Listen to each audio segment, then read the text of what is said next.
And thank you to everyone who's joining or has joined, and for the judges especially who've taken time out to do the original long list to short list and have joined us now in this final judging call. Just before Jeremy introduces the show, I just wanted to say welcome. This is the 7th meeting we've had of this working group, and on the next slide I just have to make mention of our antitrust caution, and that this meeting again comes under and is covered by our antitrust caution. We've been going for 25 years, and so far we have stayed out of the antitrust jail, so long may that continue. Next slide, please. For those of you who've never come across ECR before, we have over 300 retailers who regularly participate in the work that we do, learning and sharing with each other best practices around elements of the dark side of retail. On-shelf availability, shelf out of stocks are one of those. We work with the leading universities around the world and the academics in this field, and we have research grant providers in Checkpoint, Genetec, Retail Insight, RGIS and NCR. And we are looking forward to this meeting greatly. This is a number of meetings, one of a number of meetings this year. If you just go to the next slide. And on the next slide, talks about our purpose, which is to be a platform for OSA czars. And for those innovators and startups on the call, these OSA czars are quite hard to find in organizations, whether that's retailers or CPGs. But we're gradually building up a really good following and community of these people, and hopefully creating a platform where they can share new thinking, and we can commission new research and drive innovation, which is what we're trying to do today. Next slide, please. So we have academic support from these fine gentlemen. So it's Paul Chapman of Oxford University, plus Thomas Gruen and Daniel Corsten, the famous authors of the books that you can buy on shelf availability. Next slide, please. And this is the meetings that we've had so far. We had a session around what retailers can learn from Toyota, and just to head up and just let people know, but on the 25th of June, we are going to talk about substitutions for online picking. And last time you remember, we talked about this. Typically, retailers are spending £2.50 to chase $1 of extra profits. So the next slide, please, takes us to today and our OSA Innovation Showcase finale. This has been 6 months in the making, possibly even more. And I'm excited for what's going to happen next. And I'm going to hand over to Jeremy, who's going to take us through the agenda. Jeremy. Perfect, Colin. Thank you very much. We're really looking forward to this, and what a showcase we have lined up for you today. If this is your first time at one of our innovation challenges, you're in for a real treat as we dive into the future of what's happening in on-shelf availability, and hopefully you can walk away with some tools to put to work in your store. As Colin said, my name is Jeremy Bassett. I'm the founder and chairman of CoCubed, and at CoCubed, we believe that the future already exists. It just hasn't been scaled yet. And you're going to get a bit of a glimpse into that future. You're going to see technologies that you're putting to work in your business, and hopefully we can drive real impact right across the retail sector. At CoCubed, we track and monitor over 12 million solutions right around the world. And I'll talk you through in a minute how we've got to the top 11 that you're going to be seeing here today.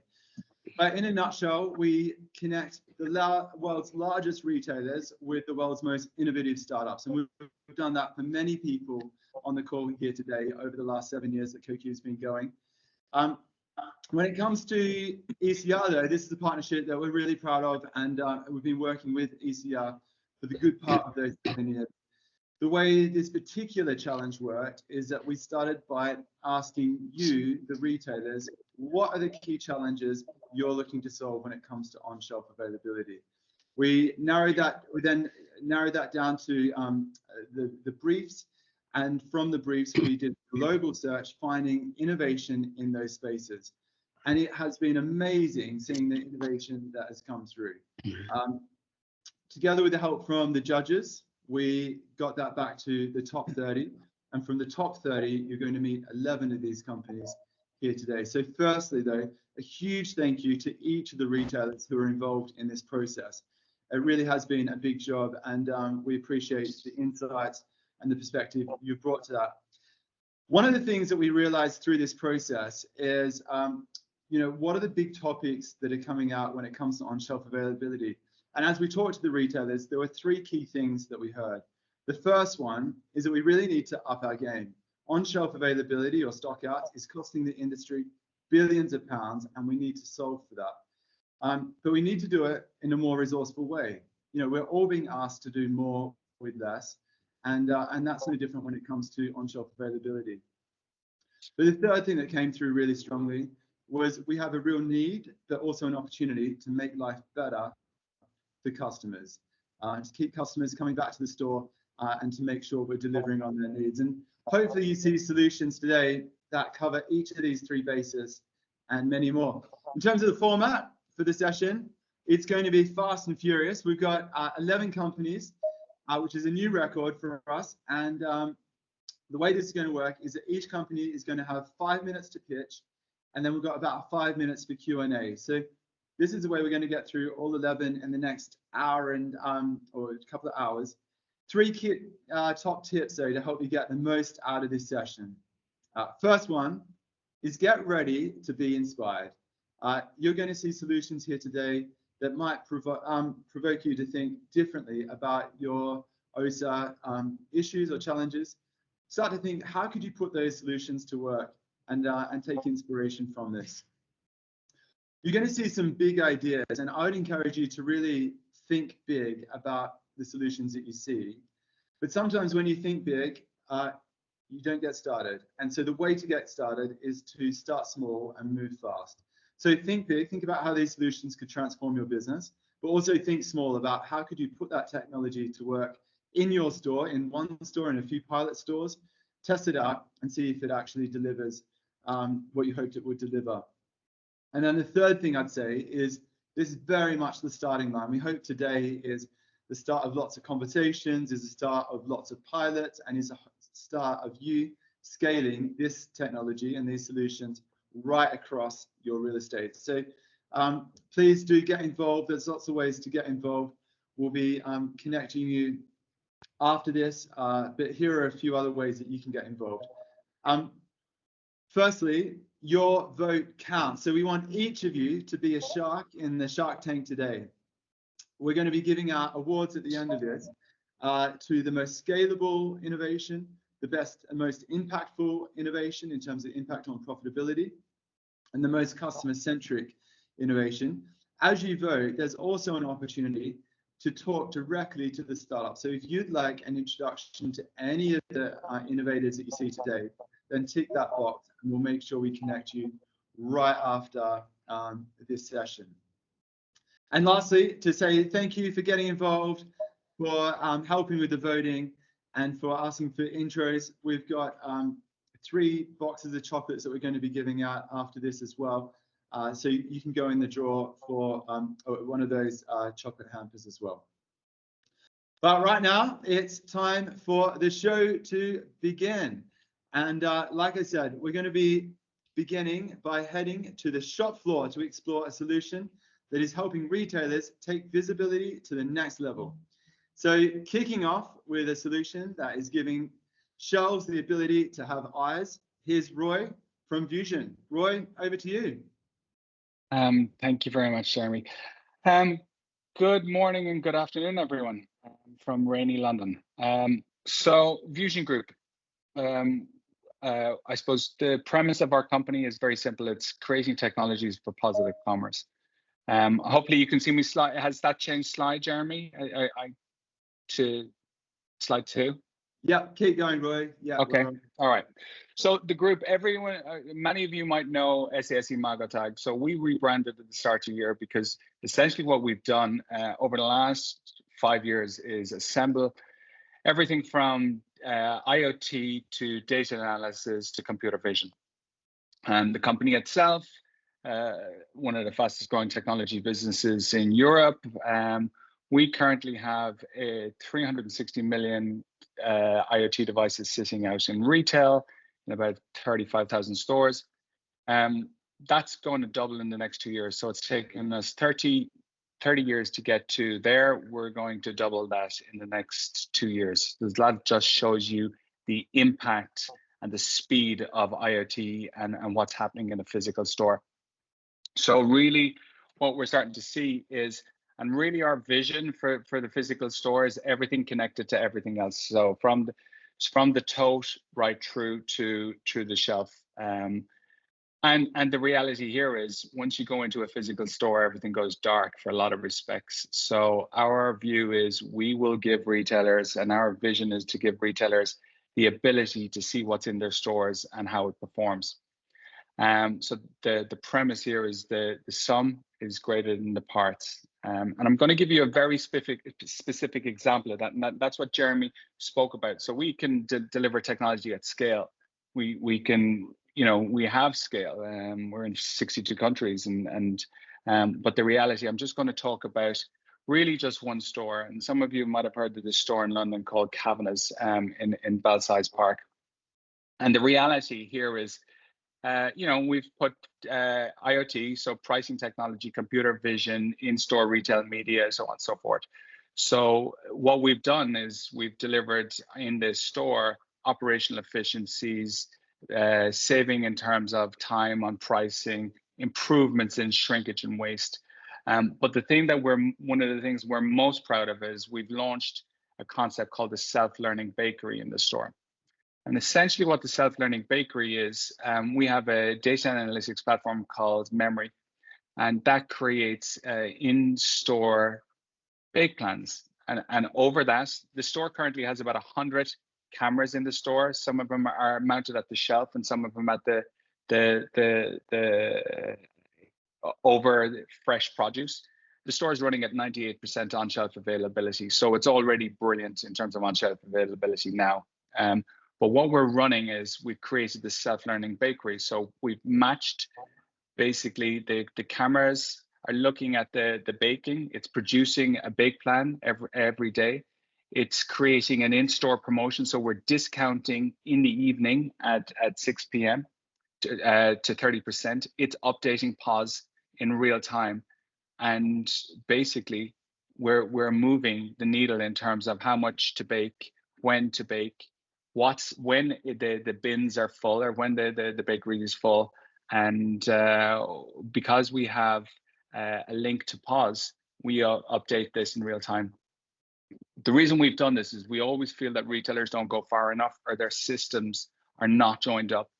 And the premise of this is to show if you join up the systems and if you join up your ERP, which are your POS, which are shelf pricing, which are analytics, and your computer vision, the impact. So the impact is we've ran this now since for the last, we started at the start of the year, we've had a 30% reduction in the pricing at 6 p.m. As I said, only on 16 SKUs, remember. We've had an increase of £47 per week in terms of cash margin, reduction of 50% in terms of waste. That gives $2,500, basically 2,400 in terms of cash increase on these 16 SKUs, and in terms of end-to-end, in terms of technology, a 2-month payback. We're just showing in terms of how the implementation of connecting basically end-to-end IoT with data computer vision can actually give an impact. And many of you have bakeries in your store, you have delis, you have lots of different aspects. You scale this to 500 stores, 1,000 stores, and this is a small store. It's not, it's not the size of a lot of your stores. But it does show the functional execution of data and IoT in the physical store and what the impact can be.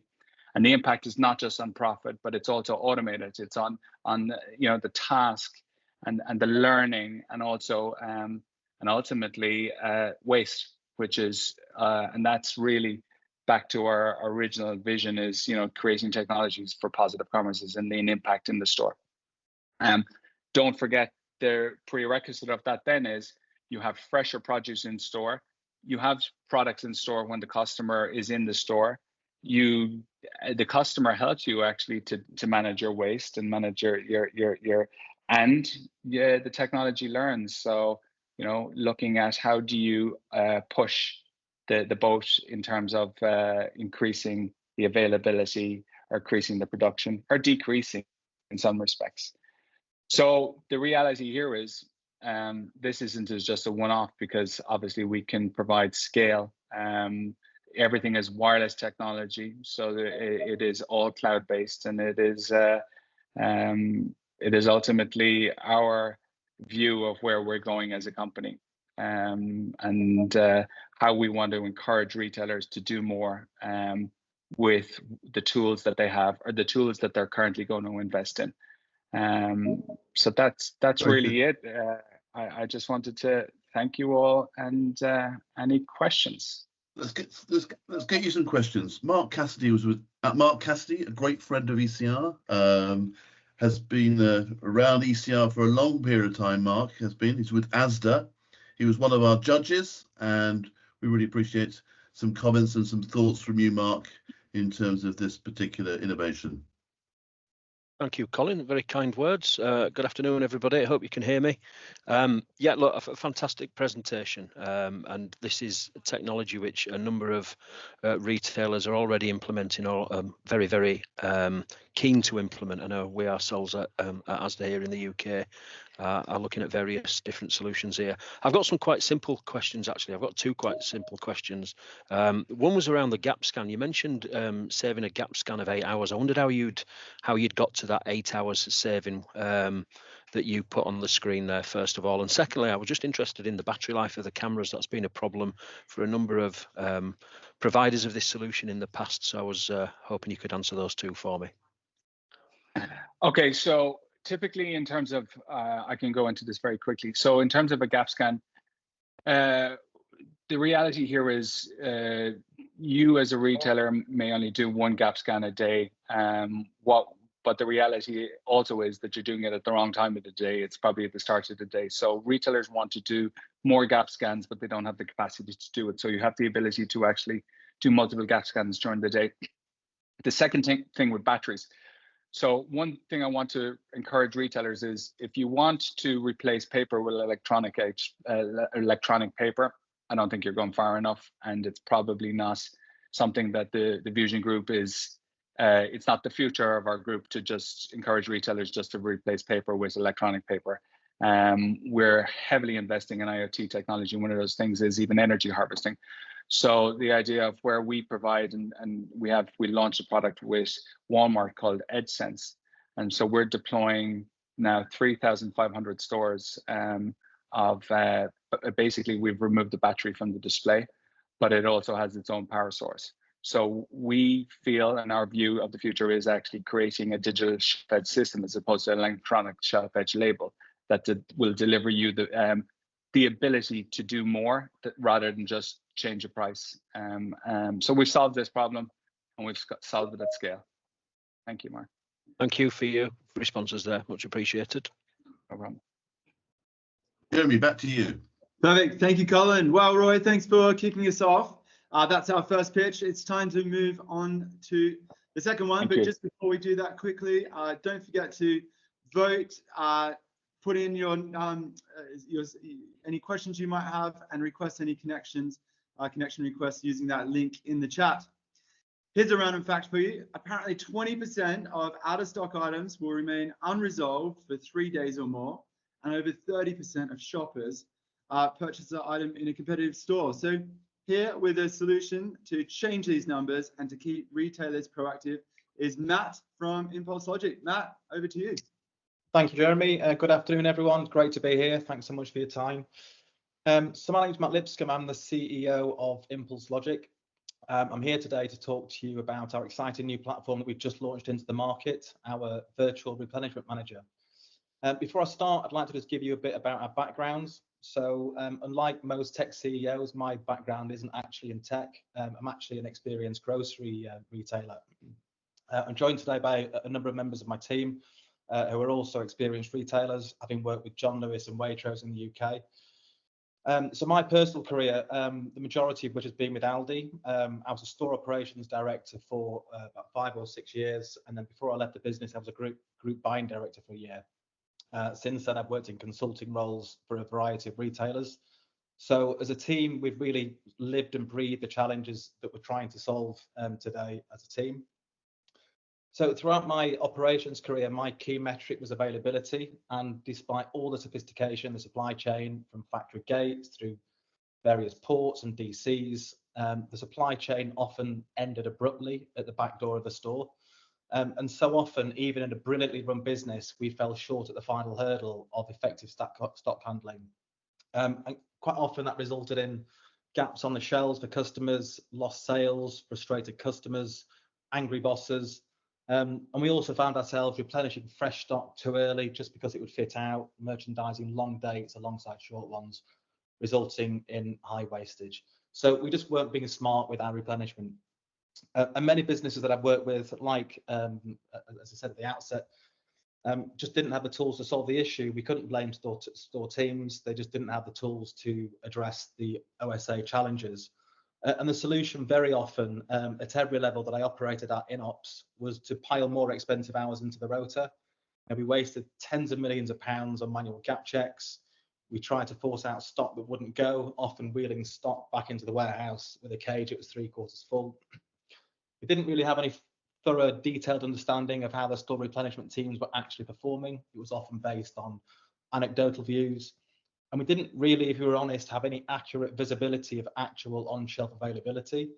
We were often very reliant on spot check audits or estimates based on no stock movement.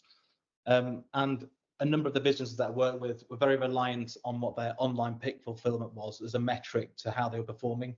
And we all know that the reality of the online pick at 6 a.m. doesn't reflect what customers see at 3 o'clock in the afternoon. So where we fell short as retailers, we're absolutely determined to crack this challenge through tech. Our view as operators is the biggest own goal you can have in ops is to have the stock in the building, but not out in front of customers. And the industry insight that we've gathered over the last 18 months has told us that about 40% of the out of stocks that occur within retail businesses are actually driven by this issue. So along with a team of really talented developers, we've built an in-store replenishment platform to address these challenges head on. And our aim is really, really simple. If the stock's in the building, we will deliver your on-shelf availability. And in doing so, we'll also deliver it efficiently by optimizing the journey from the truck to the shelf and eliminating the manual gap checking that is present in a lot of businesses still. We'll also deliver it consistently, both throughout the trading day and key trading periods, but also between stores. And we all know that's the biggest challenge, to give the customers a consistent experience regardless of which of your stores they visit. So what the virtual replenishment manager does is it takes the knowledge and capability of the very best store managers and imparts that into the teams up and down the country throughout your store estate.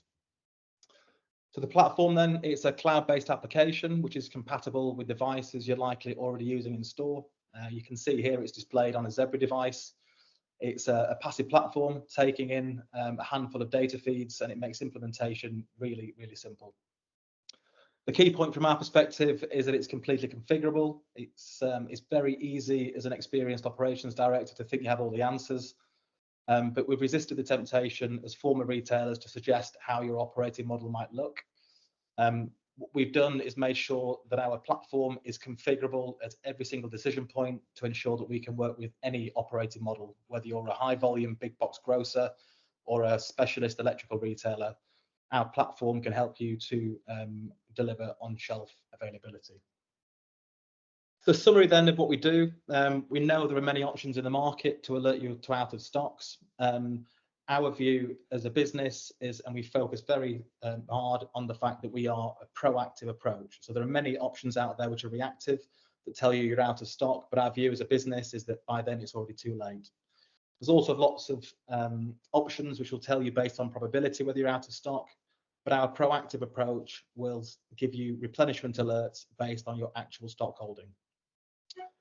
So from the point of delivery, we will assist you in efficient and effective stock handling, and based on your current out of stock position, we'll tell you which of your delivery units to prioritize so your staff aren't aimlessly pulling out the first cage that they come across.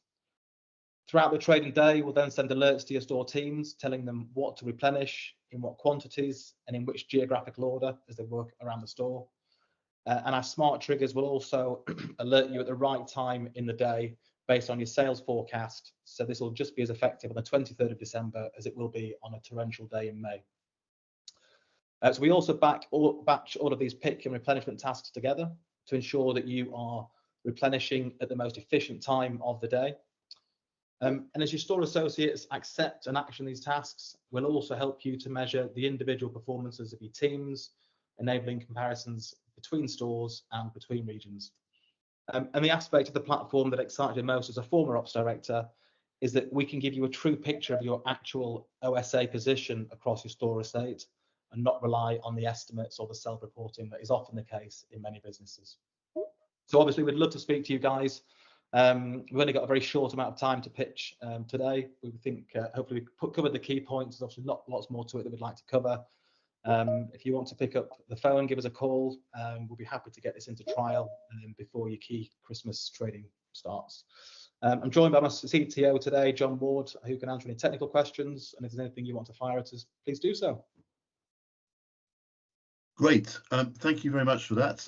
Look, Andre Van Binion is one of our judges. He's from Jumbo, Process Optimization Manager. Love to get your comments, Andre, and any questions that you might have for Matt or Dorian. Yes, thank you, Matt, for your presentation. I was curious, your platform is connected to the devices on the store. How do the employee take part of your vision to reduce the out of stock on the shop floor? Do you provide them with training, or do you have other tools to connect to the employee? Yeah, so it depends how the business wants to roll it out. Often businesses have their own in-house academies that want to deliver their own training material. We can produce training material. It's very straightforward, and the UI is super simple. We've revisited it over and over again to try and make it the most intuitive platform that we can. So that really depends on the view of the retailer, but we can accommodate whatever they want to do. Okay, your return on investment, how is that? Can you tell us something about that? Yeah, I mean, well, our view is that 40% of out of stocks that occur in a business are relate to stock that is typically in a building, and so each retailer will have a good understanding of what their out of stocks are costing them from a lost sales perspective. Yeah.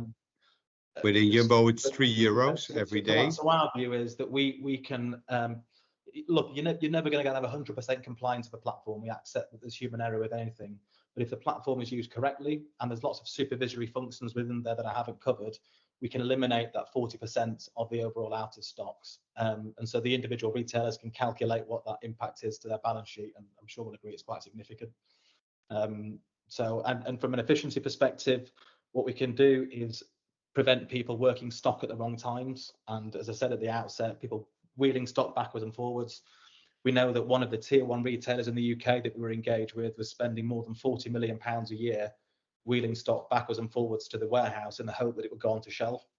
We can completely eliminate that by ensuring that the stock that leaves the warehouse only ever goes in one direction. So it's a much more smart approach to delivering replenishment within the store. Yeah, thank you. Very good. Well, we need to move on. I'm sure there'll be other questions. Please put those other questions to Matt in the chat and give your feedback as well. But Jeremy, back to you. Thank you, Colin. Yeah, so that's 2 down. We're going to go to our third company now. And up next, we have a solution that is helping retailers to actually look at inventory in new ways to avoid mistakes. Here's Andrew from Nomad Go. Andrew, over to you. Great, thank you, Jeremy. Hi, I'm Andrew. I'm the CRO at Nomad Go. We're a spatial AI company based in Seattle in the States. We're focused on automating your inventory count in store. So I mentioned we're a spatial AI company. That's slightly different from computer vision in that we enable you to understand your world in 3 dimensions. So let me explain why that's important to you. We enable you to accurately count items on the shelf, understand the shelf and location capacity in every one of your stores, and assess performance of the different stock keeping locations within each of your stores. So, if we're here today to discuss on-shelf availability, that's been a topic for sessions like this for years. So why haven't we solved this yet? Why would it be any different now? I'm going to describe how we've approached the problem and show you that this is now resolvable. So our technology was designed for the challenges of use by casual workers in thousands of locations. We run on phones and tablets, so it's a very familiar technology. By the third time of using it, we see 95% plus automated count numbers, and it's 10 times faster than the current manual count.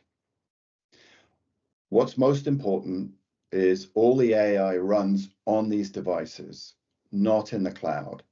The only data we send to the cloud is the results. There's no video, there's no images, there's no GDPR issues. We have very low network requirements. And most importantly, your users get instant AR feedback that they've hit every spot on the shelf. And if there's something in front of them that isn't in the right place, they're prompted to move it. So we started in restaurants, in coffee shops, and we grew into direct store delivery. We tested our capability at scale from that direct store delivery business in large and small format retailers. But rather than describe it, let me show you. We have a video here that will outline or show you in real time what this looks like. So this is Danny. He's a sales and merchandising rep walking into a convenience store to scan the shelf and see what he needs to restock and reorder today. Instead of counting, writing on a piece of paper and inputting to a separate ordering system, he scans the shelf. We detect that he's got the assortment right and that the items are in the right location per the planogram, and then we input that inventory count data directly into the ordering system. What you can see here is we can identify the item, we can identify where there are voids, we know what should be there because we know the planogram, and in real time, and much more smoothly than this video would give you an idea, you can count items. This is some work we've done in a large format retailer. And the reason I show you this is you need to understand the speed that this operates at. Jack is scanning an entire aisle for a soda brand, 700 SKUs, 3,000 items in less than 2 minutes.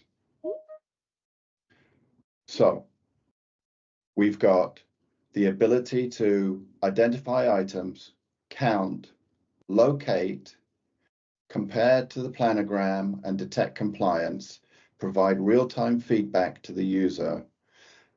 Additionally, when you are performing that same scan, you're also getting data on shelf capacity and location performance. So we're Nomad Go, and we'd be delighted to show you this. And in real time, we can give you a live demo that will show you a performance that's a little better than the herky-jerky way this video ended up being coming out. If you go to our website, you'll see the real thing. It's a real-time scan of a large format store shelving unit. Thank you. Andrew, thank you very much indeed. We've got some CPGs as well as retailers on here. I guess the product is as relevant to retailers as it is to a CPG. One of the board members of ECR is Giongi Hidasi from Procter & Gamble. Giongi, do you want to just share a few questions or comments on what you've just seen here, please?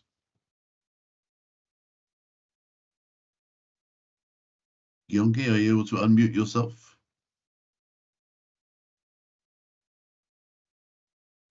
Colin, I've got a question if I can interrupt. Yes, please. Yeah. My question would be, how does this actually work with shelf-ready packaging and maybe loose items being misplaced behind shelf-ready packaging on? I assume there'll be still needing to be some degree of prep to the shelving in order to make sure that we pick up everything. Hi, Mark. Yeah, so we have really two pieces of organizational guidance that need to be adhered to. The first is that like items should be behind each other, which is another way of saying, you know, your shelf should be merchandised in a way that you'd want to see it be merchandised. Because you're right, if you've got an item that is right at the back behind different items and you can't see that, it's really difficult to count it. But if you've got like items behind each other, whether they're front faced or pushed to the back, we can count them. So the second piece of organizational guidance we need to know is, how do you expect your items to be merchandised? What you would have seen in the video is you have some bottles that are on a gravity-fed shelf. So what we do is we revert to an ability to count the tops of those bottles. But if you've got items that are pushed to the back, then we've got different count methods to enable you to be able to see on a depleted shelf how many items are there. So it works either way. Like I say, the performance is extremely quick as a result. Thank you. Thank you. Good presentation. Thanks. Very good. And perhaps we go to Ursula, who's out there in USA. Ursula, are you able to talk from your perspective and how you think this might be relevant to Procter & Gamble or any other CPG?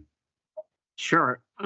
Counting is the biggest issue with, accuracy for in-stock. So definitely, thank you for sharing this. I thought it was something impossible. My question to you is, will this work in any store environment like club or home improvement, where you are dealing with pallets, not, just a few shelf units, and sometimes, people create pyramids, not. So how do you read counts in those instances, if it's possible? That's a very important question. The answer is yes. So let me give you a couple of examples. We work with a big soda company, soda and snacks. They create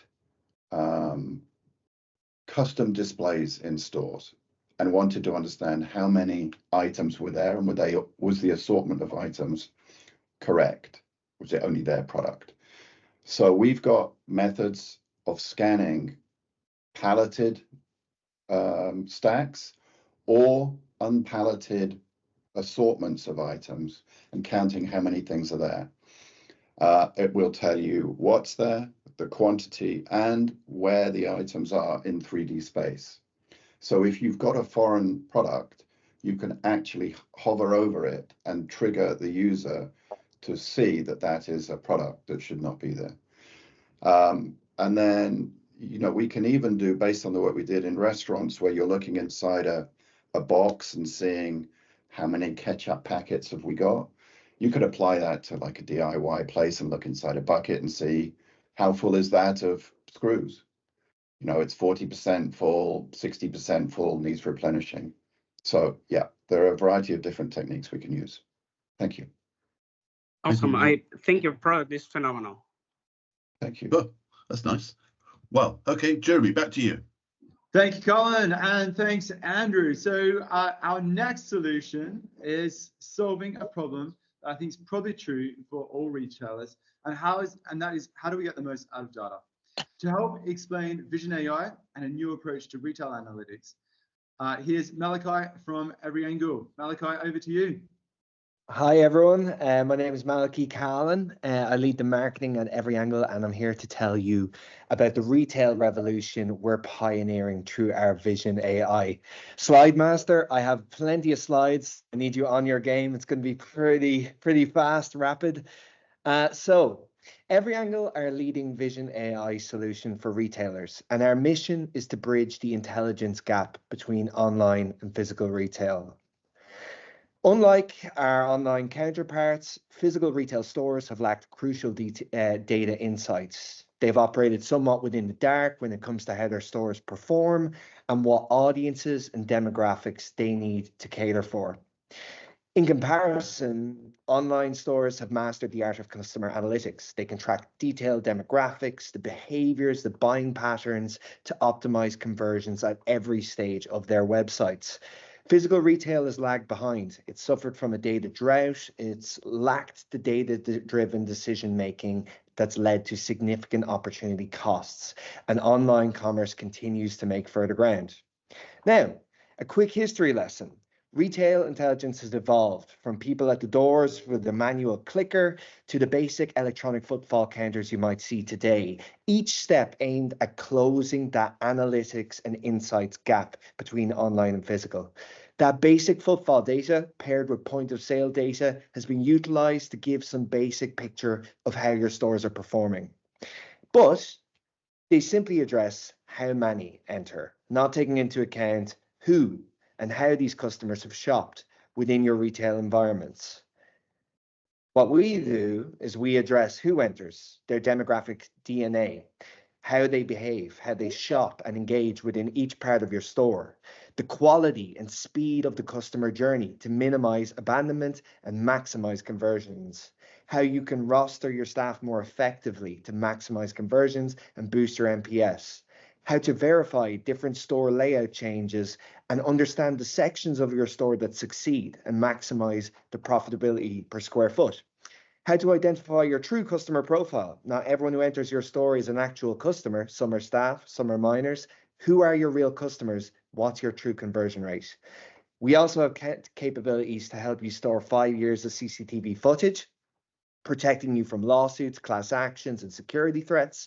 And we help you minimize loss by reducing the amount of transactions requiring human review. So our solution and how it works is we transform smart CCTV into a robust analytics vehicle for your business. We provide deep store performance insights in a cost-efficient way. No more devices, no more widgets. All we need is a smart camera acting as the eyes, so we can layer on the EveryAngle brain to interpret that footage and deliver unmatched leading-edge intelligence. I'm going to give you a quick blast of some of our products. So when you look at our core demographics suite, you can see that we go beyond how many.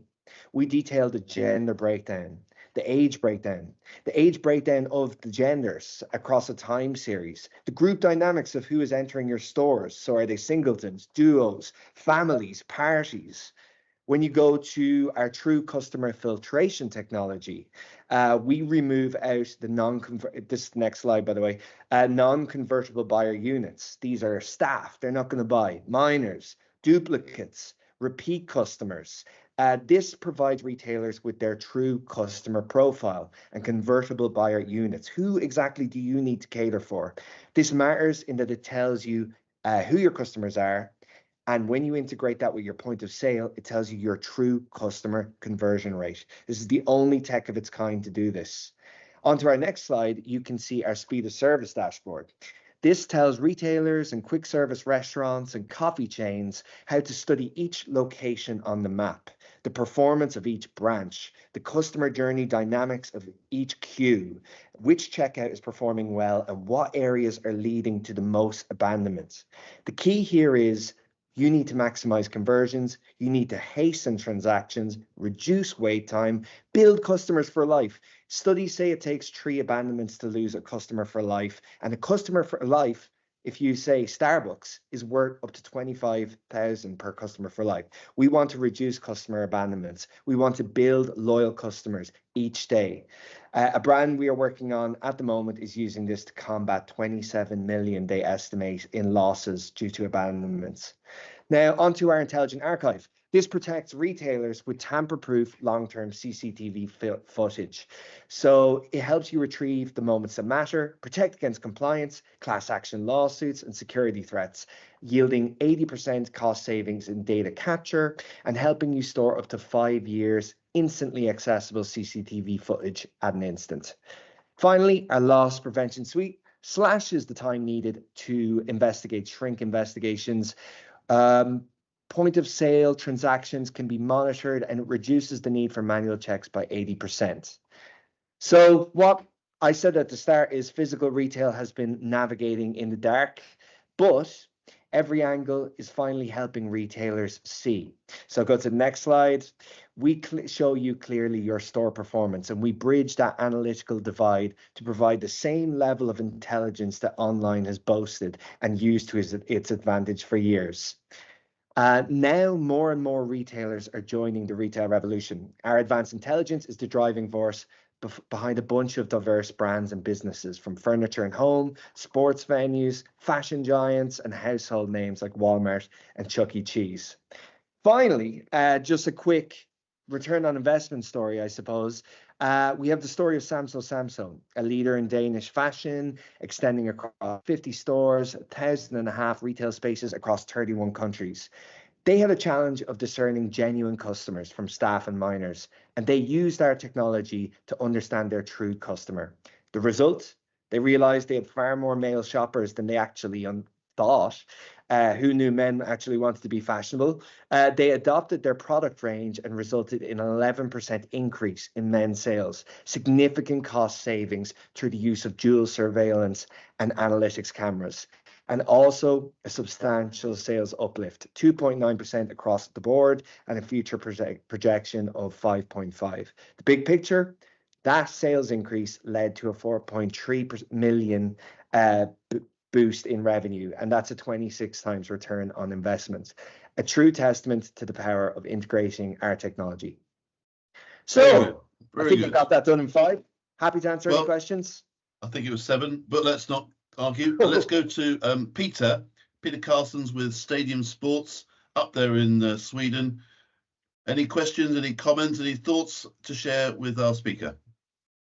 Yes, first of all, thank you very much, Malachy. Great and inspiring presentation. So we're setting up in Northern Europe, a stadium sports and sports fashion retailer. So I have 2 questions. I think the first one is pretty simple, and I think I saw it in one of the slides, was really pretty fast. Just, is this something you can already implement in existing cameras like CCTVs, or do you need your own cameras from your company? This can be layered onto cameras that have smart technology and a Wi-Fi connection. So it's brand agnostic. We do have some preferred partners that can roll out, cameras like Cisco Meraki or Verkada. But basically, we just need you to have smart camera capability and a decent Wi-Fi connection. Okay, perfect. And then the second is more of your thinking from the GDPR perspective. A lot of discussions in Europe of the GDPR laws that was implemented a couple of years ago. What's your thinking of that, and how do you keep the data? Yeah. Look, we're a European company. We're located here in Dublin, and we're at the epicenter of GDPR. So how we've built our company is privacy by design. We don't use any facial recognition. We use facial analysis, which is basically taking a random cluster of pixels to determine the age and gender makeup, not remembering a single person who enters your store, but being able to correctly identify whether they're classified as male, female, minor, adult, and what age range. So we're privacy by design first, and that's a benefit of being located here in Europe and being Europe-centric. Perfect. Thank you. Very good. Let's pop over to Canada with Robin is with Walmart Canada. And Robin, any comments, any questions from you? Does this look interesting from the Walmart Canada perspective? If you're there and able to unmute yourself, Robin. If not, we'll jump to Jonathan Olson over there with Kroger. Jonathan, are you able to unmute yourself? Yeah, great presentation. Super interesting. I think integrating into existing CCTVs, I think, is a smart play. So yeah, well done. Well, a lot in a little bit of time. Mm-hmm. And Robin, was that you in the background there as well? Yeah, apologies. I'm Thanks, traveling, Jonathan. but so I think I hit a little bit of a spot there. No, I think yeah, great presentation. I know a lot of information crammed into 5 to 7 minutes, but I think for me, I'm part of obviously a larger organization that I feel like I think I'd be interested in understanding how it differs from some of the homegrown solutions that might come from companies, because I think there's a lot of organizations out there that have, the CCTV, that have customer profiles built, that are kind of, taking it upon themselves to leverage some of their own customer data and new ways of technology, like creating, customer IDs and profile IDs and things like that can be used online or even scanned in store at the register to collect, similar type data. So I think I'd be interested in understanding how it might differ from some of the homegrown solutions that might come within companies. Yeah, well, we've kind of understood through being out there, being at NRF, speaking to our customers and those we win, where we seem to stand apart is the granularity of demographics and the dynamics and being able to plot it across each time of any day. The ability to identify your true customer, filtering out all of the noise, all of those who won't actually purchase within your store. And then lastly, when a client is big enough, we actually build a product with them at times. So that's where our speed of service capability came out to. No other technology looks at every single facet of this customer journey within your environment to understand where the drop-off is, where the abandonment is, so that you can identify anomalous areas within that customer journey and fix them, address them, and make sure the customer experience is as good as possible.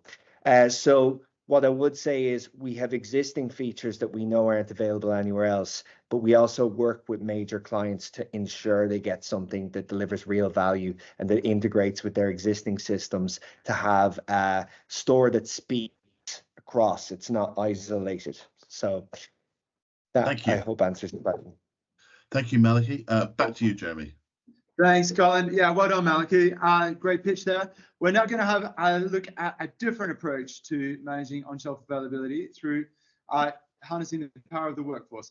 Here with a new idea from Traxlo, please welcome Paul. Hi, everyone. Nice to meet you. So, yeah, as Jeremy mentioned, we have a different approach to on-shelf availability flow solutions, and we power this by local gig workers. And gig workers usually are your own customers as a retailer. So basically, everyone here knows that is a huge problem and a crucial KPI in the retail. But how many of you knew until this point that your own customers as gig workers can solve it? And this is the topic today on our end. So what our company does, we provide flexible, specialized human resource to complete on-shelf availability flow, whatever way you do it at your organization. We are already trusted by numerous multinational retail chains and FMCG brands in EU. We have more than 10,000 gig workers network, more than 100,000 tasks done on the platform. We are a Swedish-born company working currently in CEE and scaling westwards. So, from our end, what we solve with the help of gig workers is the store responsibility part about the availability of items on the shelves. So in our world, it means no phantom inventory, gap walks, whichever way you do it, whichever technologies you use it, we can help you with that. We do restocking and also expiry date control. So basically everything what you need to make sure that you have everything on the shelves stocked nicely. So we specialize in 4 very specific tasks inside the grocery stores. So we do regular inventory control by gig workers. It reduces the internal shrinkage and phantom inventory on our account around 30%. We do gap walking. We can work with any flow you have, any AI tool you might want to use or you plan to use, or your old-fashioned just scanners if you have not improved your process yet. Just that the human resource part will be 20% cheaper than your own staff hourly cost. We do restocking, and ideal world, imagine on-shelf availability database restocking paid by FMCG brands who sell at your stores, and we are already doing it. The last task of the 4 are expiry management. We are partners with a global leader, Y-Waste, currently bought by InvaFresh, the Canadian group, and our gig workers have 99.6% daily checks compliance rate and are faster than the average store employee to do this specific thing inside the store. So when you are embracing local gig workers, you also get 3 extra benefits. So first of all, you are saving around 20% of hourly costs on any task you outsource to us. Second, you change your store's outlook from the place where people spend money to the one where we can also earn some cash. So this is like nice marketing tool. And lastly, you're empowering and supporting local communities by providing important extra income. As I like to say, we usually pilot in the HR budget line, but you get the tech results. And with us, you can start very easily, very directly tackling one of the issues. We can start by regular gap walks to reduce out of stock situations, and you get 30% better speed and 100% real and confirmed execution. Second, you can do inventory control to reduce shrinkage and phantom inventory. As mentioned, around 30% reduction. And lastly, we can talk about the full expiry management double pilot together with a Y-Waste InvaFresh mobile application, and used in unison, our gig workers and their solution, we provide around 60% efficiencies, and you fully outsource this part of your daily routine to us. So in general, we are more than willing to tailor the pilot scope and test types to your needs, and I'm happy to answer any questions you might have. Well, thanks very much, Paul, for keeping us on time. Excellent. Aissa's one of the judges from Nestle. She is a global czar of OSA for Nestle. Any questions from you, Nestle? From you, Aissa? Okay. Hi, Paul. Thanks for the presentation. I'm familiar with the solution coming from some of the markets, but maybe we can help understand.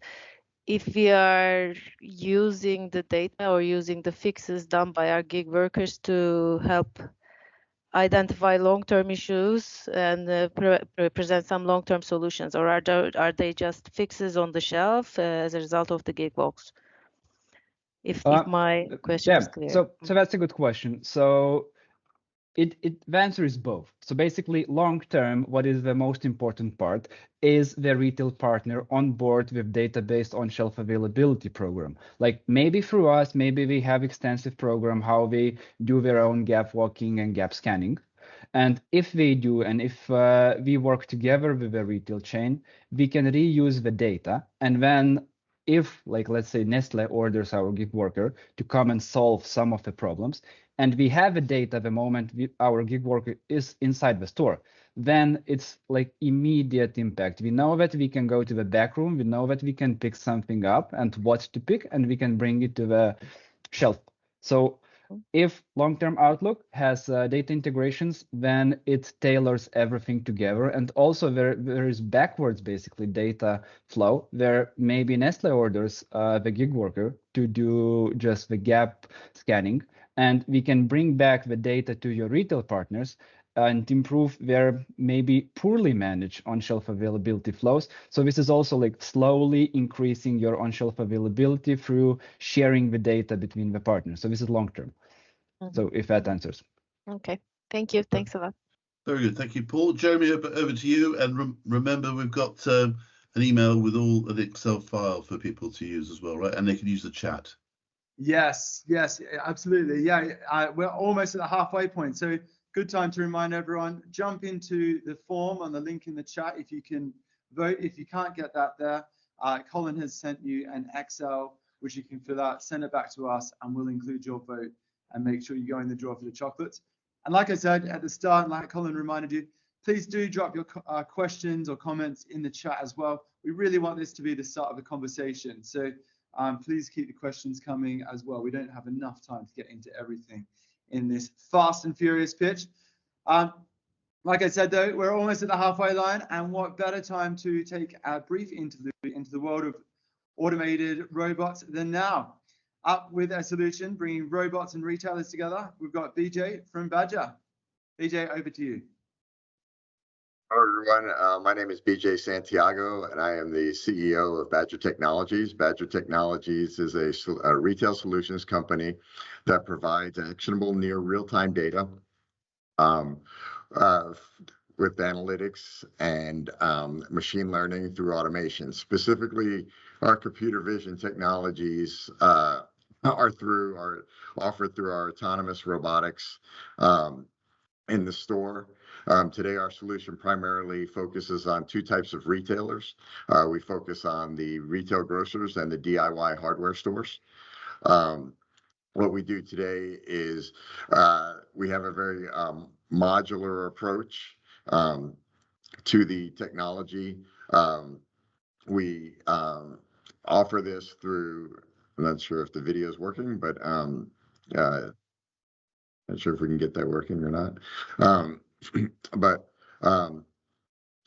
Like I said, we offer our robotics to scan the shelf conditions, looking for out of stocks, price, regular pricing, product location, product ID and wrongs, and planogram compliance.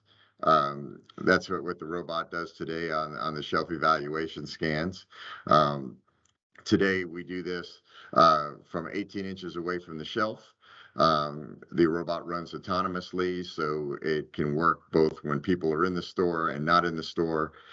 We have the ability to then report on the different various, is the right item there, is the right price there, is it the right location? Interestingly enough, is it the wrong product, is the wrong product on the shelf? You know, as you know, there'll be plugs and spreads on shelves.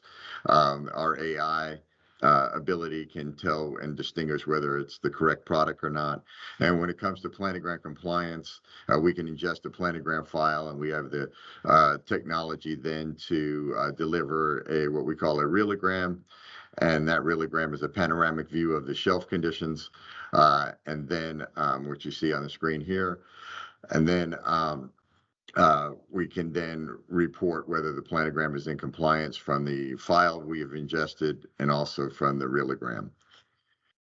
When we work with our customers, our financial customers, we look at the financial impact of the business. This is an example of a tier one grocer that we've just begun to go into production with. This one, tier one grocer, as you know, grocers today probably lose about 6% of revenue due to lack of product on the shelf. We've worked the ROI out with this particular customer, and their potential increase in revenue through working with the Badger robots and analytics. They believe it was almost 1.8% in revenue they would increase by. And from an expense savings, they looked at they would equate to about 2.7 billion. Or conservatively $1 per share by utilizing the robot. So we really focus on the financial impacts of improving the on-shelf availability, the eliminating of lost sales, and eliminating fees and fines, weights and measures, and so forth like that. Another aspect of our robot is that when it's not scanning for inventory, it will also scan for slip and fall debris and hazard mitigation. So we have an impact on the claims of a store. So, you know, we've reduced a lot of legal claims and a lot of legal costs as well for our partners. Then as you look at the auditability of our solution, our accuracy is extremely high.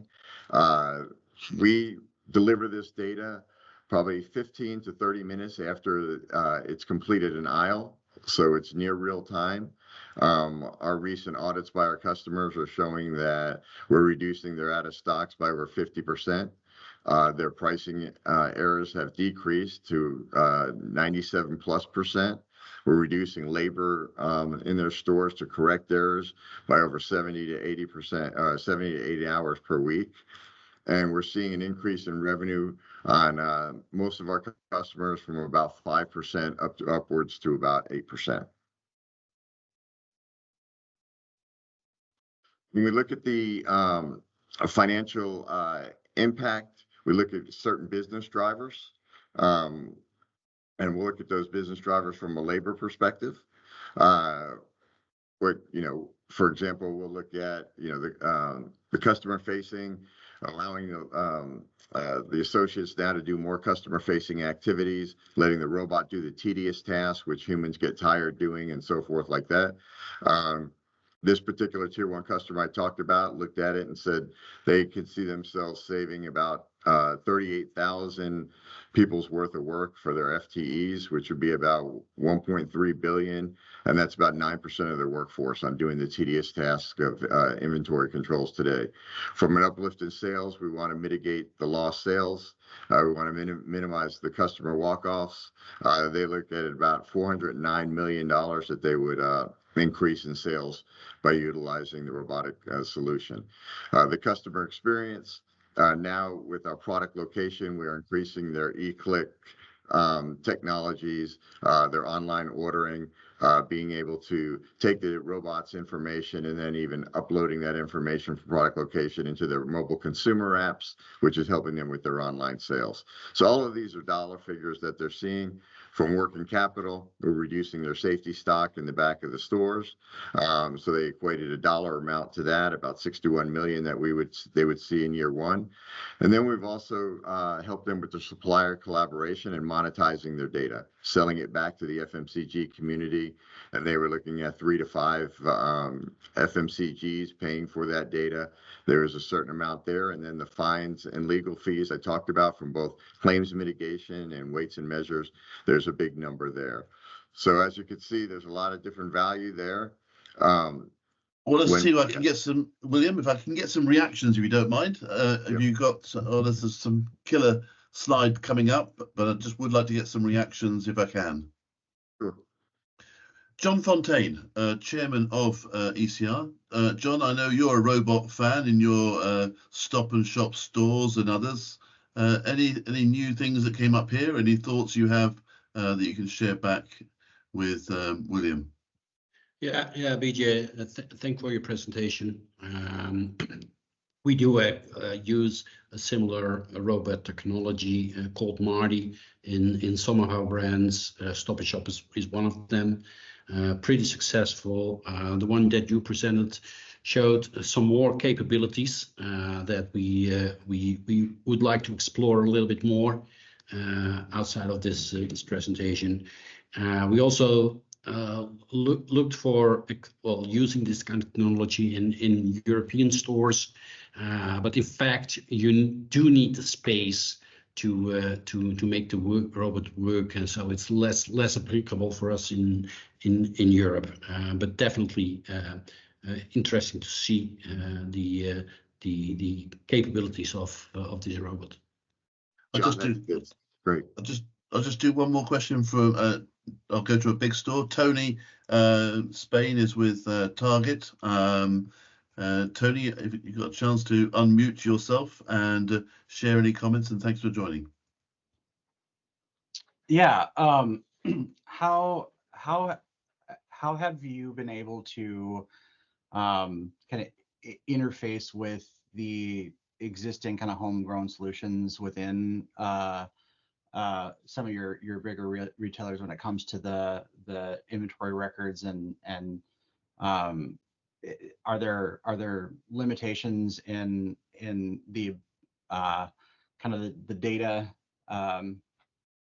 analysis that you're able to get back with kind of the I guess thinking about the very large footprint that we have at Target, and the amount of data that it takes to kind of look at a floor pad, the size of one of our stores and kind of feed that into robots in order to get them to kind of interface with our kind of homegrown tools. So Tony, thanks for the question. We haven't come against any brands, homegrown solutions. We have open APIs that are easy to implement and write definitions to. John Fontaine just mentioned Marty. Marty is our robot. We just haven't worked with John and his international side. We've worked with Gordon Reed at Stop and Shop in the US, and they have homegrown systems. They have their CAO systems, computer authorized ordering systems we work with. That's a homegrown system. So we haven't in any of the major brands had any issues like that. Our APIs are pretty easy to work with, and we understand that that's important because of the investments that companies like yourself have made. So we're very partner friendly, is what we like to say.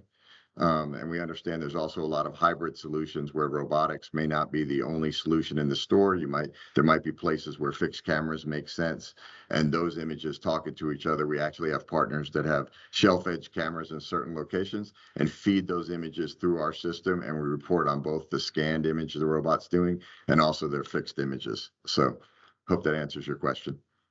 Yeah, thank you. Thank you, William. Let's go back to Jeremy. Thanks, Colin. Yeah, thanks, Tony. Thanks, John. And thanks, BJ. We're 6 down, 5 to go. And we're coming back from the world of robots. We're going to dive back into data and have a look at how that can help us with replenishment. Here with a solution to the problem of phantom inventory and many more from Retail Insights, here's Dave. Dave, over to you. Hi, everyone. Thanks, Jeremy. So thanks for your time this afternoon. My name's Dave Byrne, and I'm the product director here at Retail Insight. Far more ginger in person than that black and white photo would suggest, fun fact. So I'm going to speak about our Inventory Insight product. So this is a product that helps retailers tackle the problem of inventory accuracy, which, as we all know, if not managed correctly, will lead to poor on-shelf availability. So in terms of who we are at Retail Insight, we've been around for around 18 years. Our AI-driven retail execution platform is used by some of the world's largest retailers and largest suppliers. So we help them move the dial on various KPIs, such as increasing on-shelf availability, maximizing sales, optimizing labor, reducing food waste, and various others in between. So our solutions are live in over 35,000 stores, and we process more than 10% of all the world's grocery sales data. So we're lucky enough to work with some really amazing clients throughout the globe across all of our products, retailers like Kroger, well-loved brands like Mondelez, and we're equally committed to specialty retailers like Sprouts and even convenience retailers but the likes of BP as well. So what business problem did our customers want us to help them solve? So for anyone that is a friend of the ECR forum, we know from their research around 60% of inventory records are inaccurate, and this can lead to various problems, such as on-shelf availability challenges, as well as lost sales. So your inventory system might think an item is in stock, but the system inventory is actually incorrect. The reality is the product isn't even in the store, resulting in very disappointed customers. So if you can get your inventory more accurate and maintain that accuracy, orders will happen at the right time, availability will improve, and sales will increase. So how do most retailers tackle this today? So they'll typically do frequent manual inventory audits. These can be time consuming. They are expensive in a world where there's a huge labor challenge. So retailers are putting a lot of labor into this problem, but still end up with poor overall accuracy. So some of our clients approached us back in 2022, seeing if we can help them solve this challenge. So can we develop a solution that uses data to improve inventory accuracy, can help increase sales, and also allows you to redistribute that labor to other key tasks? And that's really how Inventory Insight was born. So what are we doing? We are detecting inventory record inaccuracies using multiple machine learning models. So we can detect when inventory is incorrect for each item in each store. And we can also predict what the correct inventory is for each item. And we can use that to auto-correct the inventory file. Get that inventory record closer to the truth, meaning you can replenish, you can restock on time before that lost sales becomes a problem. The product's made up of various key features. So we have machine learning models for both phantom and shadow inventory to identify and correct both overstated and understated stock. Our models are very flexible. They can be trained for each individual store and even each individual department to pick up the various department behaviours and nuances. And we can then integrate directly into your inventory systems and make these corrections. And we provide a rich level of reporting that we'll touch on in a later slide. So how does this work? So we ingest various data sources. We take in sales, item, range, audit, and a few others. And we use that data to train various machine learning models. And then we use the output of those models to drive automated inventory changes. And we can send alerts to stores. And we also drive reporting and analytics. Our clients are using our outputs in a few different ways. So some have built up a confidence level to automate all of our corrections. For some retailers, we send alerts to store for records we believe to be inaccurate, and the store colleagues will then perform a manual count.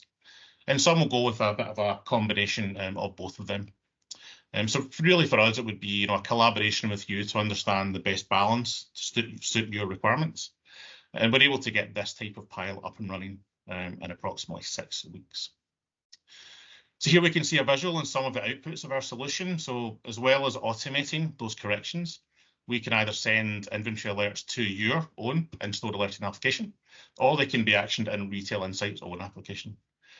Store colleagues can then action those alerts and perform a manual count and correct that inventory. Our fully customizable head office reporting tool uses generative AI to pull out key trend and root cause information. We can start to explain not just what has happened, but also tease out the why it happened. We support natural language searching with ChatGPT integration to actually have a conversation with that data. And if anything interesting happens with the data, we can even provide proactive notifications via email, via Slack, via Teams, even via mobile push notifications. So really focusing on driving those insights at the right time to the right people. In terms of the successes we're seeing, if you think back to the origin story of our product, our clients wanted us to create a solution to improve accuracy of inventory, increase sales, and allow them to reallocate labour. Have we achieved that? And the answer is yes. You can see one of the use cases here for one of our larger clients. We've rolled out inventory to 2,500 stores. We're now correcting around 200,000 records per day, which is about 60 to 80 per store. And we've seen a sales uplift of around 0.5% over that 12-month period, so a $25 million sales uplift. And this new process, allows the stores to perform less audits and reallocate that labour to really focus on more important tasks.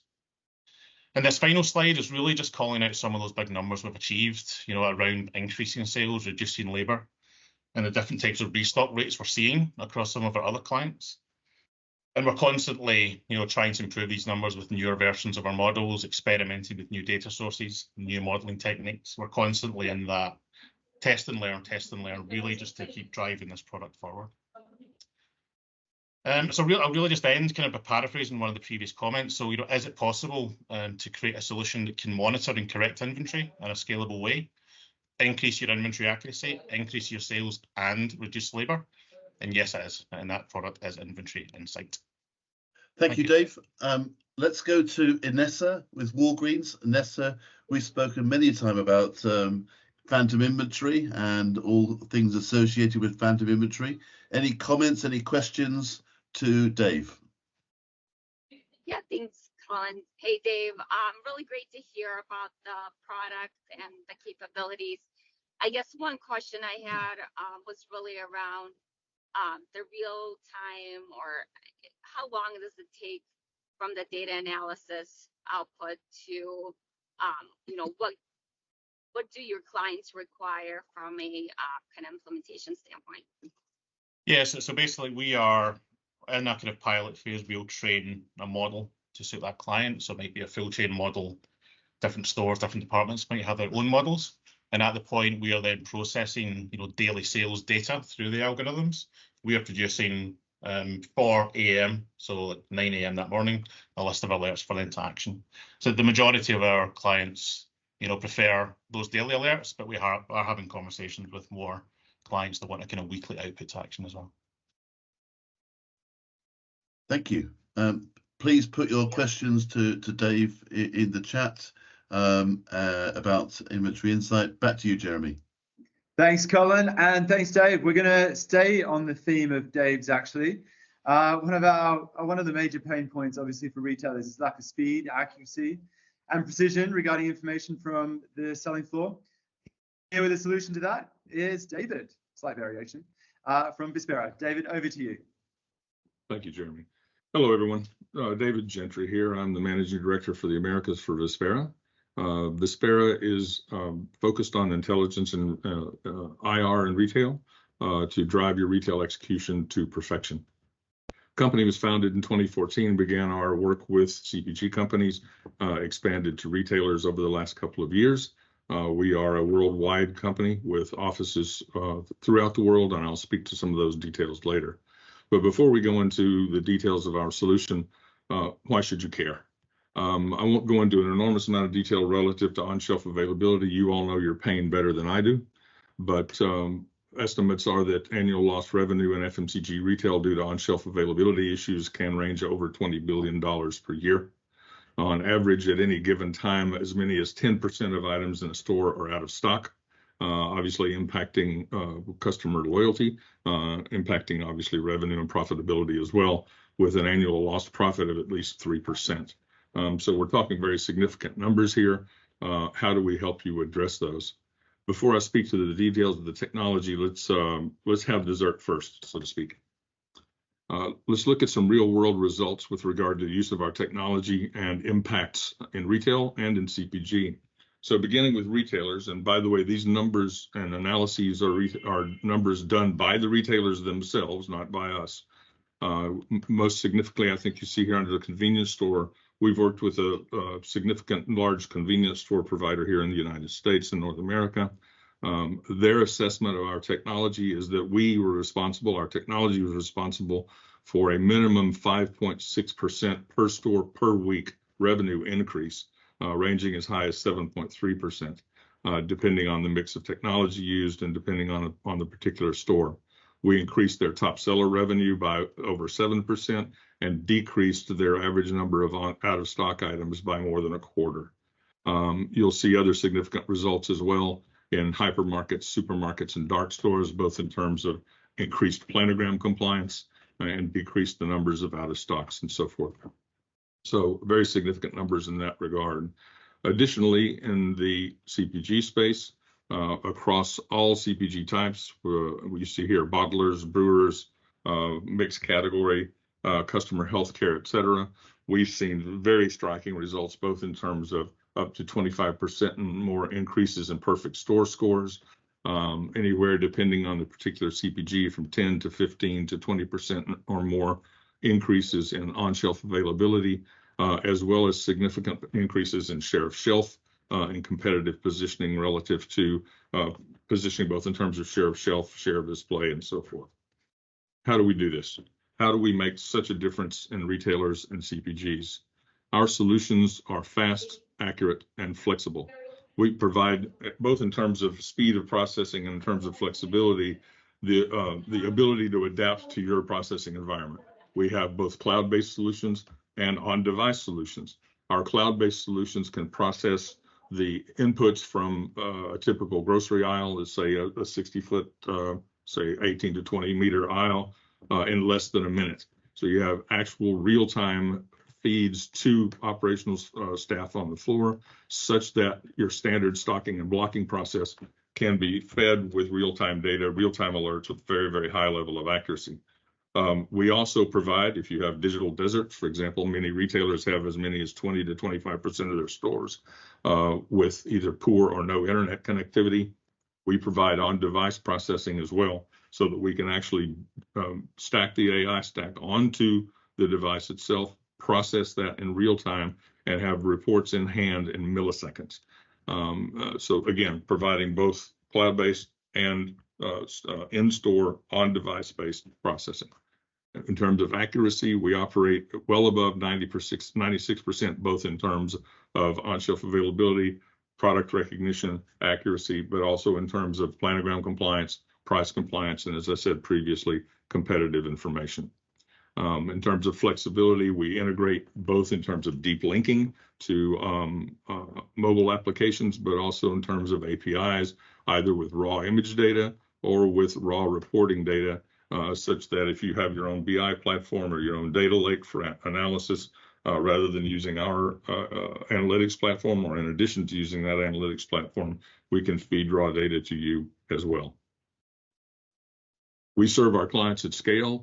As I referenced earlier, we are an international company operating now in more than 60 countries with both CPG and retail. And we provide solutions to many significant providers, both, again, in the CPG space and in the retail space, ranging, again, across a multitude of categories, from healthcare to wine and spirits to soft drinks to multi-category to confection and so forth. Also in the retail space, convenience, dark stores, hypermarkets, and supermarkets have seen positive results from use of our technology. We transform retail images from all channels into actionable insights, and that's actionable insights in real time. We've noted one thing I'll point out: we support both mobile gathering of data, but also fixed camera gathering of data as well. As I referenced earlier, the convenience store chain, where we generated anywhere from 5.6 to 7.3% per store per week revenue increase, that was achieved with a mix of both mobile information gathering and fixed camera information gathering, such that fixed cameras were focused on fast moving categories, whereas tight categories, again, convenience space, you have very little shelf space, very little room, or sorry, aisle space, if you will, relatively little room for the gathering of information or the fixing of cameras in particular areas. So mixing those technologies made the greatest difference. But we also noted a significant increase in the attention and focus of operational staff by virtue of working with the mobile solution in combination with the fixed camera solution as well. The solution overall consists of data collection, processing, and reporting. Again, I'll highlight a couple of points.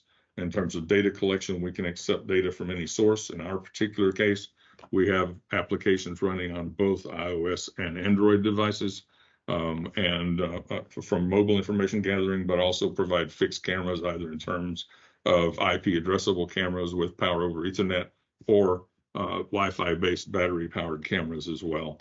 Data processing can take place in the cloud or on device. And in terms of reporting, we have real-time alerting to operational staff in store, as well as detailed analytics drill down capabilities that are made available in a browser, so thus accessible to headquarters or to analytics personnel. In recent releases, both in terms of our on-device recognition, which I've spoken to previously, you'll see the video clip running here showing on-device processing, putting a report in hand of the operations staff literally in less than a second, indicating both out of stocks, on-shelf availability, planogram compliance, and price compliance. We've enhanced our image gathering capability for users to be not only driven by them manually, but also now with augmented reality enhancements. We have a guided photo shoot such that the AR gathers images automatically as the user is moving down the shelf space, such that in addition to being faster, the stitching is done in real time and the panoramic view created on the device in real time while the user is gathering that information. And again, millisecond response time in terms of actionable alerts, both in terms of stock in store that can be immediately replenished, as well as feeds, as API feeds to automated ordering and perpetual inventory systems. Great. I think I've gone a second or two over 5 minutes, but I'm happy to answer any questions that you may have. Emma is with Tesco. Emma, love to get your comments and reactions to this particular pitch from David. Hi, David. Yeah, really interesting to see, and really impressive that kind of fast turnaround data processing from capturing the images to being able to share the the insight gained from it, because I think that's the tricky bit that we've seen historically. I just wanted to ask I'm guessing from having done this with multiple retailers, multiple kind of CPGs, and having that experience with both kind of fixed cameras and mobile cameras, what in your experience do you find is better? Because I think there's lots of pros and cons between both of them, both from kind of cost, maintenance, etc. But just in terms of getting the right data, what do you think? Our experience in general has been that a mixed solution works well.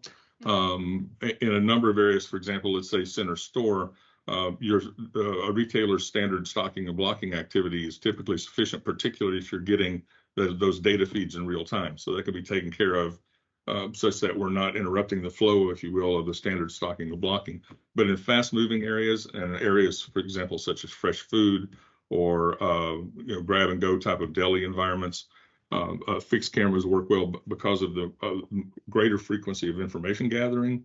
One of the things we also do, in addition to recognition of product, in those environments where you have fresh fruits and vegetables in bins, for example, or a convenience environment where you have confection candy presented in boxes rather than individual bars, we do fullness analysis so that we can report in real time how full a bin is or whether a bin is in danger of being out of stock, such that that information can be done in real time, particularly with fresh food, so that you minimize spoilage, but also maximize customer satisfaction and access. So we've seen a hybrid environment work best with both mobile and fixed. Fantastic, great answer. Thank you, Emma. Great question. Jeremy, back to you, and bring us home if you like. We've got 3 more to go into the top of the hour. Thank you, David. Thanks, David. Thank you. Yeah, three to go, and we are, of course, saving the best till last. We've got 3 really interesting solutions to bring us home over the next half an hour, so do stick around. We're going to go for another deep dive into the world of automated robotic solutions, taking inventory automation a step further. We have a solution that's using AI and robotics. Brad from Simba, please take it away. Great. Thank you, Jeremy and Colin, and thank you all for the opportunity to be here today. I'm Brad Bagoglia, CEO and co-founder at Simbi. And at Simbi, we're focused on really providing true visibility to shelf execution. So as we step through our slides here, our solution at Simbi is called Tally. It's a fully autonomous robotics and computer vision platform that we've deployed at scale with more than a dozen retailers. And I think our perspective is unique because as a company, we've had the opportunity to build fixed cameras and mobile phones and test these types of technologies, really at scale. And what I'd assert, especially for the mid to large format, sort of retailers that are on this call today, those folks that are above, 10 to 20,000 square feet, or 1 to 2,000 square meters, clear up to 2 to 300,000 square feet. The level of detail, accuracy, and coverage you get from an autonomous robotics platform is really unmatched to sort of other modalities, given the density of sort of the optical system and the closeness to the shelf. Some of the other key value propositions and sort of contrasts is it doesn't require planograms, doesn't require perfect shelf orderliness, racking and stacking of hardware on every shelf, or the dependency of your store teams to actually snap photos. And one of the great pieces of autonomous technology is really being able to keep up with the changes in your store environment. So when products change on the shelf or where your shelves are located, being able to address these types of changes. This type of technology commonly covers 3 to 5 complete store traversals a day. As a company today, we're processing more than 100 million 2D and 3D images across our myriad of customers.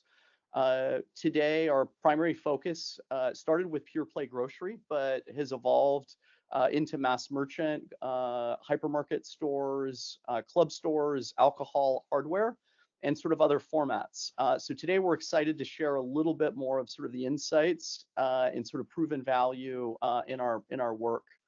Also, as we know, the majority of consumer purchasing power is really happening at the shelf. And as a company, we really see the shelf as kind of the last remaining data desert in physical retail. You all have invested so much in technology on the supply chain or point of sale side. There's such a unique opportunity to have a real-time speedometer or sort of dashboard of what's really happening on sort of store shelves. So to highlight sort of the scale of the opportunity, I'd love to share some research that we've conducted with Coresight, who's really regarded as one of the leading retail analyst firms sort of globally. And we surveyed 150 top executives across FMCG retail, and all of these chains did north of $1 billion in sales. But the common thread here you will see is more than 90% of sort of the stakeholders surveyed here, certainly expressed that they had challenges around out of stocks, planogram compliance, and assortment. What's even more interesting, as we all know, is sort of the size of the prize, right? And we're seeing folks lose more than 5% of operating margin, and in some cases as much as 6 or 7% of sort of revenue.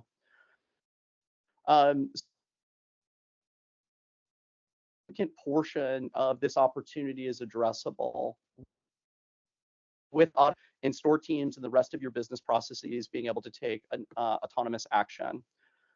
In many of these environments, we've seen ROI potential from anywhere from sort of 3 to 4x out of the gate, building upwards of 15x sort of at scale. And we'll talk more about, really how this value case sort of builds, sort of over time. But our goal as a business is, really to help you understand, are your products stocked? Are they in the right place? Do they have the right price? Are the issues getting fixed? Are your promos up? What's the fastest path to pick an online grocery order in a store? And how can you leverage this new data set to build a profit center in your business and a new syndicated data model with all your CPG and sort of market insight, sort of partners? So if I walk through a couple specific sort of case studies, late last year, we announced a major expansion with Spartan-Nash. They're a publicly traded grocer that also distributes to thousands of stores. As we launched Tally within their environment, we were able to reduce out of stocks by 60% and actually take much of their controllable inventory, which was at about 60%, to sort of less than 10% at the store level. Most stores that are driving Tally-like capabilities today, we're certainly seeing get to the sub 2% out of stock rates. There's a lot of stores we step into that are still at 8% without this technology. And the ability to increase pricing and promotional accuracy. So those retailers that want to stay on paper tags, we can get you to 99.5%, sort of execution or accuracy. But there's many stores out there that are far out of compliance. And the ability to give meaningful hours back to the store teams. If we step through other examples here, here's a high volume sort of grocer, stores doing 2 to 3 million sort of a week. We reduced out of stocks by about 55% in this environment as well. Another example that sort of follows is on sort of the price and promotion side. Again, we've seen these sort of pretty rinse and repeat sort of across, our customers. Hey, Brad? Yep. Yeah, Brad, just want to get some questions in. You've just slightly over the 5 minutes. But Matt Potter is with Bunnings down in Australia. Yep. I think he's probably still in the pub, but hopefully he's still alive and kicking and can have a question or comment to make. Matt, are you able to unmute yourself and talk to this? If not, we'll just assume that maybe you're still in that pub. But Jonathan Olson of Kroger, I know we've spoken a lot about robots. Jonathan, any comments on the presentation you've seen from Brad? Really, really engaging conversation. I know our companies are familiar with each other. Gosh, I'm thinking out loud here, but have you met Andrew from Nomad Go? Maybe you guys could like build a perfect marriage, and you could actually do the counting for the product too on the shelf. That would be a really cool value prop. But nice job.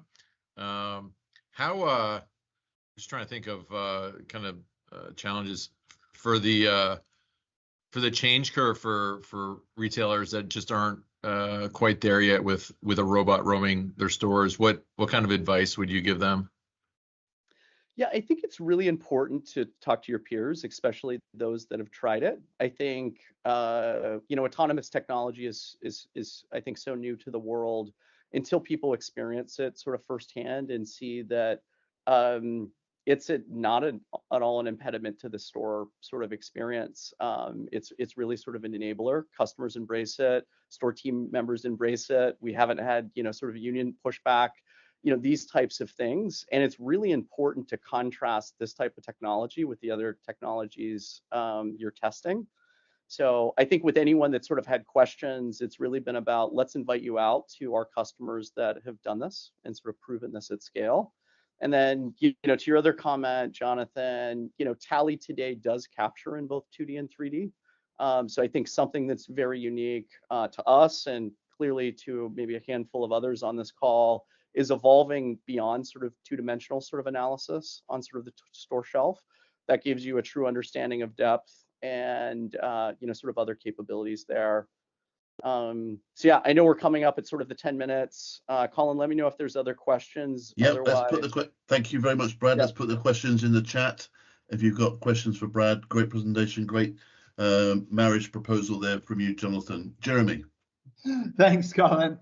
And yeah, keep the questions coming. Also, if you'd like to hear more, just tick the box on the form or the Excel, and we'll make sure we connect you to Brad right after this. But now it's time to look at how we can perhaps solve OSA, but also how can we solve other issues like price integrity, planogram compliance, all of that sort of stuff. Here with the answers is Jennifer from Parallel Dots. Jennifer, over to you. Oh, on mute, Jennifer. That dramatic entrance. There we go. Oh, there you go. Faux pas. Thank you very much. Good morning, good afternoon to everybody, wherever you are in the world. So I'm Jen. I work for Parallel Dots, and we're a leading edge computer vision provider. We're specifically focused on manufacturers and retail. A little bit about us. And I'm not going to bore you really with who we are, where we're positioned and who we work with, but just to give you a little bit of an insight that we do work with some major retailers and manufacturers globally, and we do have a global market presence. So I know some numbers have been battered around already with regards to on-shelf availability and the cost and impact that this is having on retailers. And a recent study showed that the impact of not maintaining retail shelf compliance is about $1.2 trillion a year. So I think that's quite a formidable figure, really, and it's something that we need to be addressing. How do we do that? How are we looking to do that? So we undertook a study with a number of retailers that we work with, and we wanted to really get some insights from them as to what challenges they were facing and what were the real methods that were creating a problem that would give us some insight into how we could overcome them. And what they said to us was from and these three key challenges, were at different stages for, each retailer, but these were the focal points for them. And that manually within store, barcode scanning was an issue because it's done manually, as we know, human error. Third-party audits, while sort of having a third party to undertake the retail audits can be really expensive and so not feasible for scalability either. Complex planograms, with customized KPIs, this was a challenge as well in store. So introducing, the key to unlocking these challenges was ShelfWatch. So ShelfWatch is an advanced image recognition platform. So shelf retailers, through using ShelfWatch, they're really able to gain visibility of their on-shelf availability and redress out-of-stock items, allowing you to focus on, the customer experience. That's what we want, isn't it? We know when customers go into store, we want them to have a really great experience.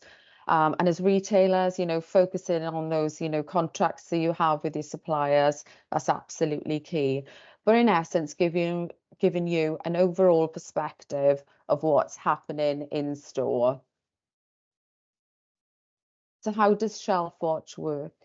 So ShelfWatch, in essence, and quite simply, it captures, can be used by your store associates to capture what's going on the physical shelf. So this is through either a mobile application or fixed camera solution, both in coolers, or above the main aisles. The images then that are captured are uploaded into the Parallel Dot server, where then all the data, the analytics and the recognition takes place using our proprietary software. Anything that's non-compliance based on perhaps your planogram, your assortment list, your perfect store KPIs and metrics, or your North Star metric. Insights then are delivered instantly, within real time, obviously given internet connectivity if you're using the live application or on device recognition, where obviously you don't need internet connectivity, and then delivered directly into our retail management platform or integrated directly into your SFA or internal systems, which we're able to provide a service solution for that as well. Another differentiator, or one of the key kind of assets, I suppose, of ShelfWatch, and what we find that we do. I'm watching a European webinar on shelf availability. Yeah. Sorry. Yeah, I don't know. You're being heckled by someone. Don't worry. Carry on, Jennifer. Oh, no, that's okay. I don't mind a bit of heckling. I'm used to that. I'm from Wales. We get heckled all the time. It's fine. So, yeah. So what we noticed as well was that, what was posed to us by many of our clients was that when they have promotions or there's, a number of SKUs, that are being updated through new product development, traditional image recognition really wasn't as intuitive and fast as they wanted it to be. So if you've got a promotion that's lasting 30 days, or you're launching a new product and you've just got that short window of opportunity, to get it on the shelf and start analysing, the effect of that product. In many cases, image recognition really wasn't working as well as they'd like it to. So we created Sati, which is our proprietary software. It's a portal where with just one image, a retailer can upload, that SKU. Within 48 hours, the AI is already recognizing that SKU on the physical shelf. Naturally, the more images that are captured as the store associates are undertaking their audit, the greater then the accuracy level would be of the image recognition. But this is, what we call a game changer in the marketplace, and we've seen such a huge uptake of this solution. Brilliant. Just slightly over the 6 minutes, I did want to get a question in from John Valesa from Procter & Gamble. John, how is Canada? I hope it's good. Any questions for Jennifer? Hi, John. Hey, Jen. I just want to say I thought it was a great presentation. I think it's cool technology. Thanks so much. Thank you. Oh, great. Thanks very much. And hi to Canada, even though I'm speaking in my Welsh accent, I am actually Canadian also. So great to connect. Who'd have known? Look, we have to move on. We've got one more to go, I think, Jeremy. And put your questions to Jennifer in the chat. That's right. We are 10 down, 1 to go. Here's your bonus for today. Jennifer, thanks so much for a great pitch. And like we've always said, please do feedback your vote. And if you'd like an introduction to Jennifer or any of the other companies, please do that. Put that in the form or the Excel as well. But right now, it's time for our final pitch, and we're going to step away from the shop floor and head to an area that is often overlooked, the back room.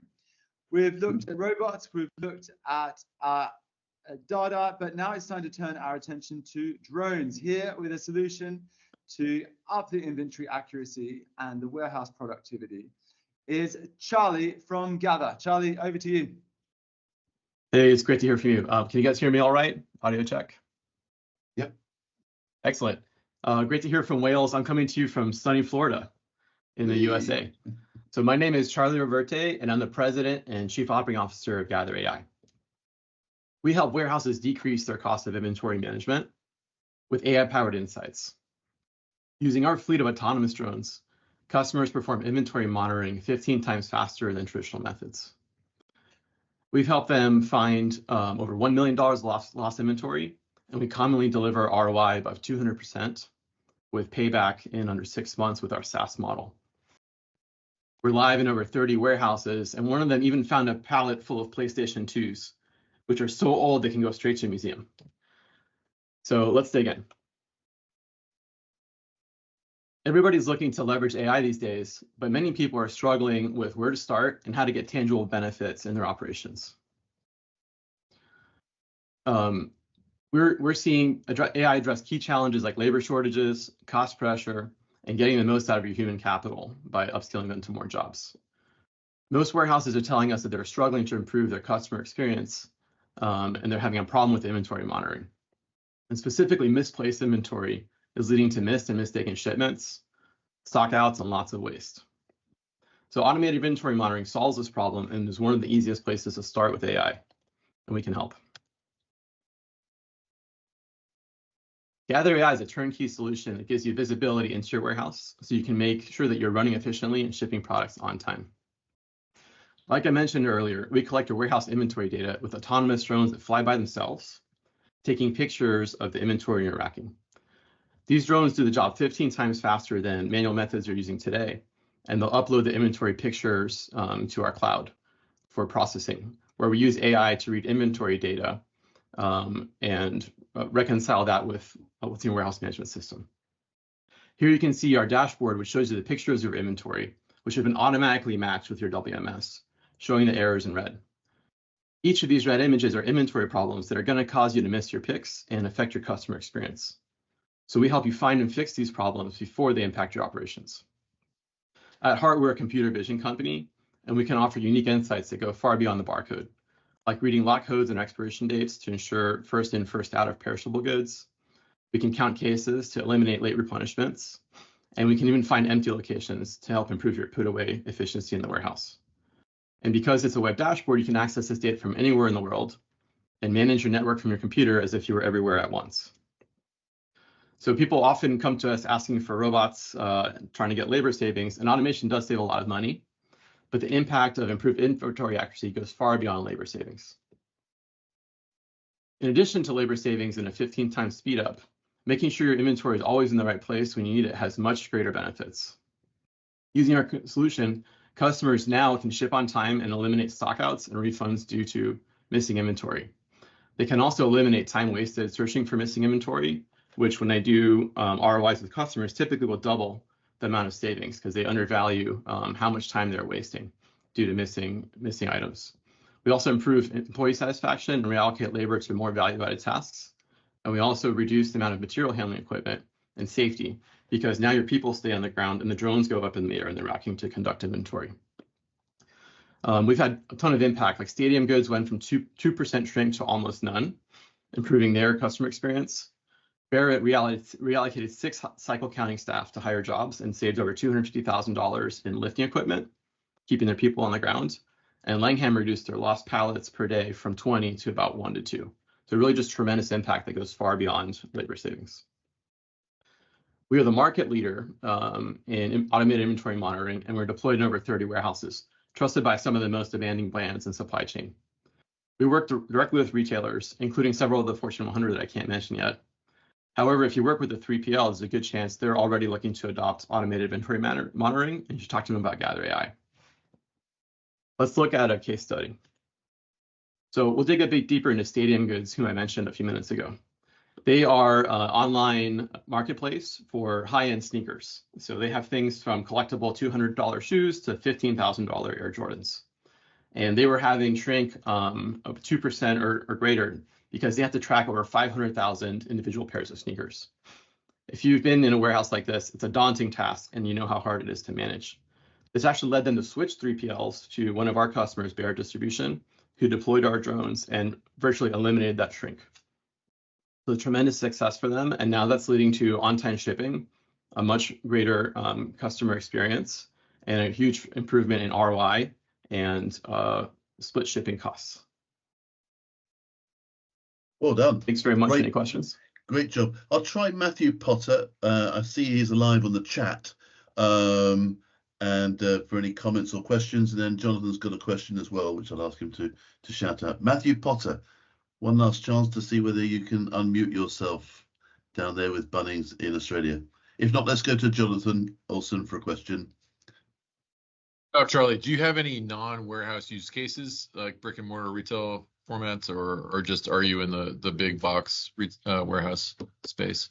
We're getting asked for that and work with some of those brands, but right now we're very focused on the warehouse. Got it. Thank you. John Valesa, your question? Yeah, I think it's a cool presentation. Application for a store backroom. Got a mix of full cases and partial cases. How would the drone differentiate? It's a great question. So like the previous person asked, we are really focused on warehouses. The natural extension for us is the back room. And as a computer vision solution, we're really focused on reading labels and reading visual information. We can count cases. We won't be able to see inside a case for each pick, for example. So if you can see it in a picture, we can see it in a picture, and we can perform that kind of inventory. Thank you very much. Well, look, I'll go back to Jeremy. There's been some good questions there. Jeremy, do you want to just take us home? Yeah, thank you, Colin, and thank you to all of the companies for some amazing pitches today. We really appreciate the preparation you put into today, but a huge thanks also to the retailers who have really helped to get us to this point as well, and to share their thoughts and insights not only today but also in the judging that's happened over the months before today. These are the companies that you've met. Thank you to everyone who has been involved in rating and reviewing as well. We've got a couple of chocolate hampers that we'll be sending out to you. Please do complete your form, send in your Excel, and we'll make sure you go in the draw for that.